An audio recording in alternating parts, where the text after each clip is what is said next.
बंदूकू, शरारती बंदर और चालाक कुत्ता सुखराम।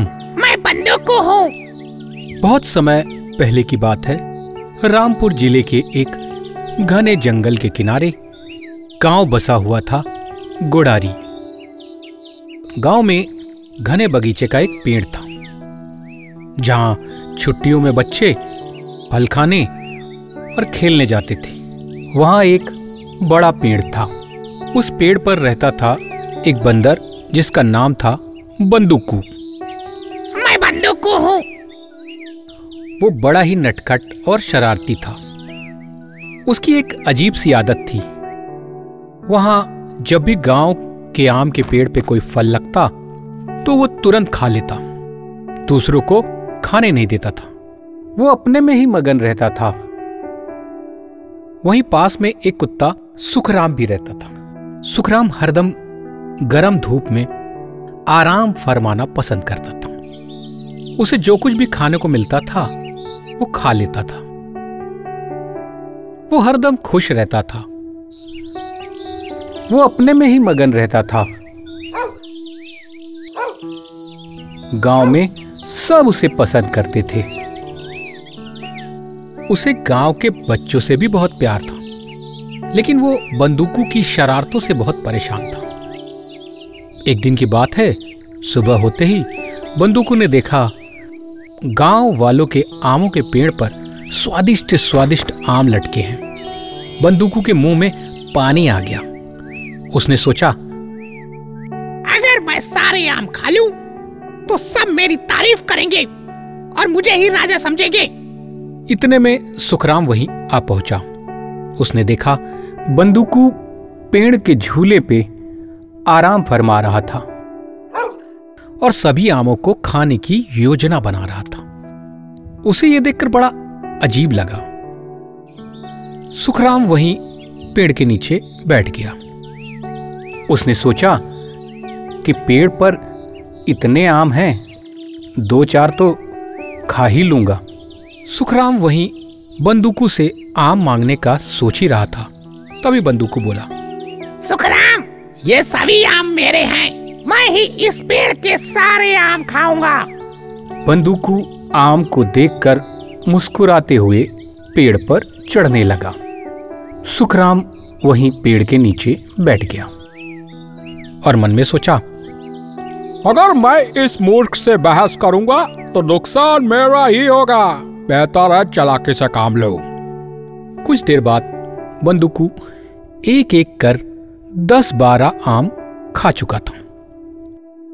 आम खाकर उसका पेट अब भर चुका था।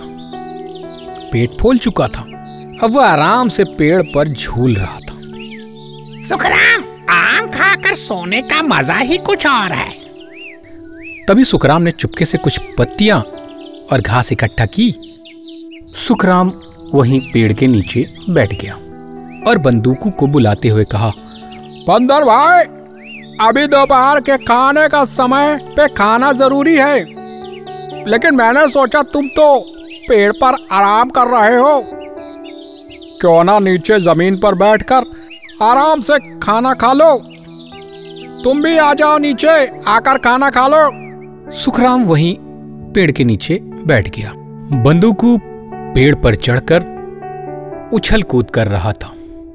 बीच बीच में एक आध आम भी पेड़ से गिरा रहा था। बंदूकू ने आम खाते हुए सोचा, सुखराम कुत्ता तो मुझे आम तक नहीं देता, वो मुझे खाना दे रहा है। अब पेट भर चुका है, लेकिन इसे इज्जत देने में क्या हर्ज है। चलो चलते हैं। उसने दम भरते हुए पेड़ से उतरना शुरू किया, पर उसे ध्यान न था कि नीचे उसने जमीन का हाल देखा ही नहीं था।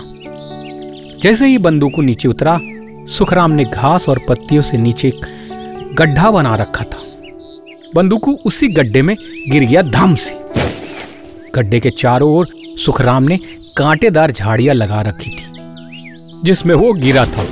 बंदूकू चिल्लाया, सुखराम, ये क्या किया? बाहर निकाल मुझे, बाहर निकाल, बाहर निकाल मुझे, बाहर निकाल।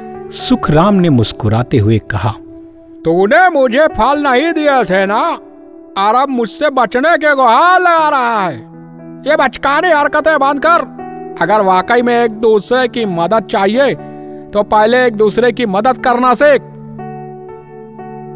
बंदर बंदूकू गड्ढे के अंदर ही छटपटा रहा था। वो बाहर निकलने की कोशिश कर रहा था। अब बंदर बंदूकू ने शर्मिंदगी से सिर झुका लिया। उसे समझ में आ गया था कि अगर वह दूसरों के साथ मिलजुल कर काम करता तो आज इस झमेले में नहीं फंसता। उधर गांव में सभी बच्चे फुटबॉल खेलने में बिजी थे। थोड़ी देर बाद ही गांव के लड़के वहां आ पहुंचे। खुशी से खेलते खेलते जब उस गड्ढे के पास पहुंचे, उन्होंने बंदूकों को देखा तो वो डर गए, कहीं वो घायल ना हो गया हो। लड़कों ने तुरंत रस्सी फेंकी और बंदूकों को गड्ढे से खींच निकाला। बंदूकों ने सभी से माफी मांगी। सुखराम बोला, तेरे कुछ समझ में आया बंदूकू बंदर? बंदूकू ने विनम्रता से कहा, मुझे माफ कर दो, मैंने बहुत बड़ी भूल की। मैंने सोचा कि सब फल मेरे ही हैं, पर मुझे समझ में आया कि अगर हम सब साथ साथ काम करेंगे तो सबको फल मिलेंगे और मजा भी आएगा। बंदूकू अपनी इस करतूत पर बहुत ज्यादा शर्मिंदा था। सभी मुस्कुरा कर रह गए।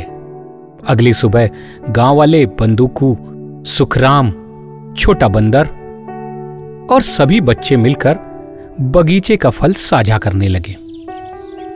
बंदूकू ने भी अब किसी से फल छिपाए नहीं। अब गांव में भी सबने मिलनसारिता की मिसाल कायम की। अब बंदूकू बंदर, सुखराम और सभी गांव वाले बहुत खुश थे। इस कहानी से हमें यह सीख मिलती है, मिल बांट कर खुशियां बढ़ती हैं। जिन्हें हम अकेले अपने पास रख लेते हैं वे कम और सीमित रह जाती हैं, लेकिन जो हम बांटते हैं उसकी कदर दूसरों को होती है और खुशियां दुगनी हो जाती हैं।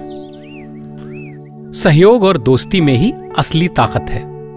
जब हम दूसरों के साथ मिलकर काम करते हैं तो मुश्किलें आसान हो जाती हैं और अकेले रहकर जितना बचना चाहते हैं उतनी मुश्किलें बढ़ती जाती हैं। इस कहानी से बच्चों हमें यह संदेश भी मिलता है कि स्वार्थ में रहकर जो फल हम इकट्ठा करते हैं वो हमें अकेलापन देते हैं, लेकिन मिलजुल कर बांटने से ही जीवन खूबसूरत बनता है। अगर आपको ये कहानी पसंद आई हो तो इस वीडियो को लाइक एंड सब्सक्राइब करना मत भूलिएगा।